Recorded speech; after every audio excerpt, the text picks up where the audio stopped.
السلام عليكم أهاو قفكات أذيك تهي فرحسنو كنا نولو نلشاد دبتا waxaa jira sabab uu alla kaaga dhigay sida aad tahay ku siiyay waxa aad haysato naftaada hala barbardhigin naf kale mushaarkaagana mid kale gaarigaagana gaari kale moobilkaagana mid kale gurigaagana guri kale caruurtaadana caruur kale jooji isbarbardhiga bilow noloshaada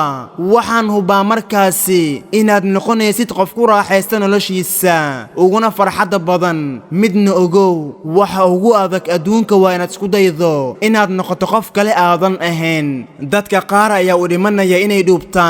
si ay ugu ekaadaan kuwa modelka ah qaar kale ayaa jecel in miisaan u kordho ay buurtaan dad badan ma garanayaan waxa ay sameynayaan kaliya waxay arkaan cid kale oo sameynaysa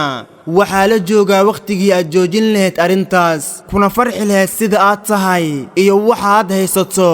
waayo isbarbardhigidda waa cudur waxay waxyeelaysaa xiriirka kala dhexeeya naftaada kan dadka iyo midka ugu muhiimsan oo ah xiriirka Allah subhanahu wa ta'ala waxay ka dhigaysaa mid aan ku mahadcelin nimcooyinka uu Allah ku siiyay aamin waxa ugu fudud aad sameyn karto waa inaad qofka tahay ahaatid faraxsanow kuna noolow noloshaada dhabta ah waxaa jira sabab uu alla kaaga dhigay sida aad tahay ku siiyay waxa aad haysato